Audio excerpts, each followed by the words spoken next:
ইতিহাসে লেখা থাকবে যে বাঙালি হিন্দুর চিন্তা করেছিল সেই বাঙালি হিন্দু তারই সর্বনাশ করেছিল। দুটি মহারাজের ছবি আপনারা দুই পাশে দেখতে পাচ্ছেন। একজন ভারত সেবাশ্রমের, যার বয়স বর্তমান সময়ে 72। তিনি সুগার পেশেন্টও এবং দীর্ঘকাল ধরে এই রোগে ভুগছেন।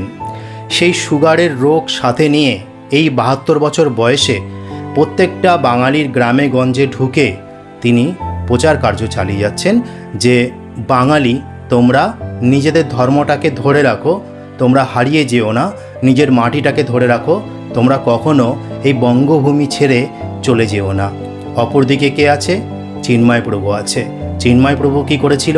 একই কাজ করেছিল যে তোমরা আমাদের মাটিটাকে বাঁচিয়ে রেখো, নিজের ধর্মটাকে বাঁচিয়ে রেখো, তোমরা এই ধর্ম এবং মাটি উভয়কেই ত্যাগ করো না, তোমরা সর্বদা একত্রিত থাকো, সবাইকেই ভালোবাসো। কিন্তু আজ তাদের পরিণতি দেখুন।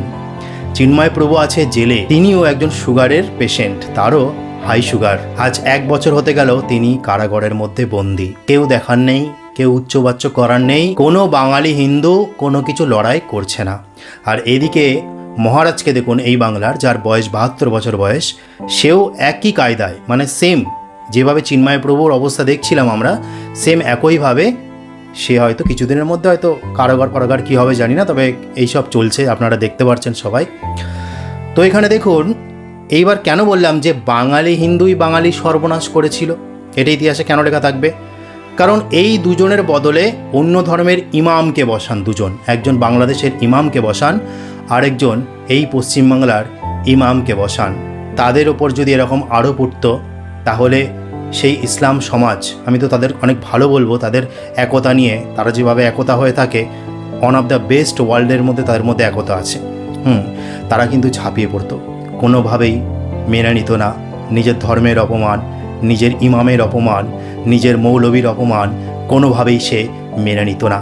কিন্তু আজ হিন্দুরা চিন্ময় প্রভু এবং ভারত সেবাশ্রমের মহারাজের তারাই বিরোধিতা করছে যে এই করেছে, এই তা করেছে, এরাই ওই, এরকমভাবে হিন্দুরাই নানা রকম অপমান করছে। পাপ কে করাবে? পাপ কি চিন্ময় প্রভু করাবে, নাকি এই ভারত সেবাশ্রমের মহারাজ করাবে? এই দুজন পাপ করাবে না, এই দুজন গীতার বাণী মেনে চলেছে। তারা ঠিক ভগবানের কাছে যাবে, কারণ তারা সত্যের পথে ছিল, সত্যের পথে আছে। আজ হয়তো কার্তিক মহারাজ কয়েক বছর পরে দেহ রাখবেন, 72 বছর হয়ে গেছে।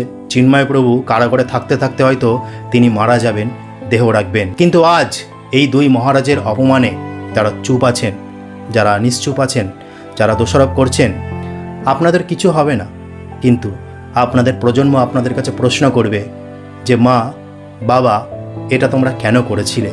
যখন ইতিহাসে লেখা থাকবে যে বাঙালি হিন্দু চিন্তা করেছিল সেই বাঙালি হিন্দুই তাদের সর্বনাশ করেছিল, তখন কিন্তু আমাদের প্রজন্ম এই প্রশ্নটা করবেই। তাই কিছু বলার নেই বন্ধুরা, কলিযুগ চলছে, আসরিক প্রবৃত্তি বেশি থাকবে, দৈব প্রবৃত্তি কম থাকবে। যেখানে কাম, ক্রোধ, লোভ, স্বার্থ সব কিছু বেশি থাকবে এবং সত্য কম থাকবে।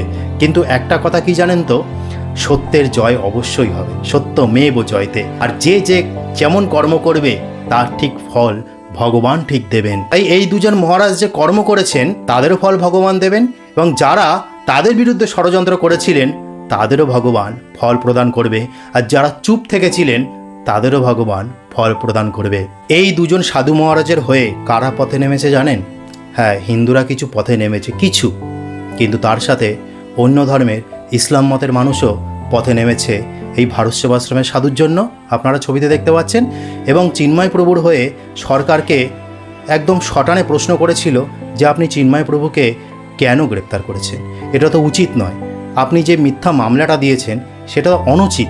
এটা একজন খ্রিস্টান ধর্মের মানুষও বলেছিল, ইসলাম ধর্মের মানুষও চিন্ময় প্রভুর হয়ে কথা বলেছিল। কিন্তু আজ সনাতন ধর্মের সংস্থাগুলি, যাদের আপনারা দেখছেন প্রতিনিয়ত, তারা কিন্তু এই সাধু মহারাজ যখন বিপদে পড়েছিল কোনো উচ্চবাচ্য করেনি, কোনো শব্দ বার করেনি, কোনো নোটিশ দেয়নি, কেউ তাদের পাশে এসে দাঁড়ায়নি। তো বন্ধুরা, এই হলো আমাদের সনাতন ধর্মের হিন্দু জাতির অবস্থা। বিচার করুন আপনারা, আমি যে কথাগুলি বললাম সেগুলি কি সঠিক বললাম?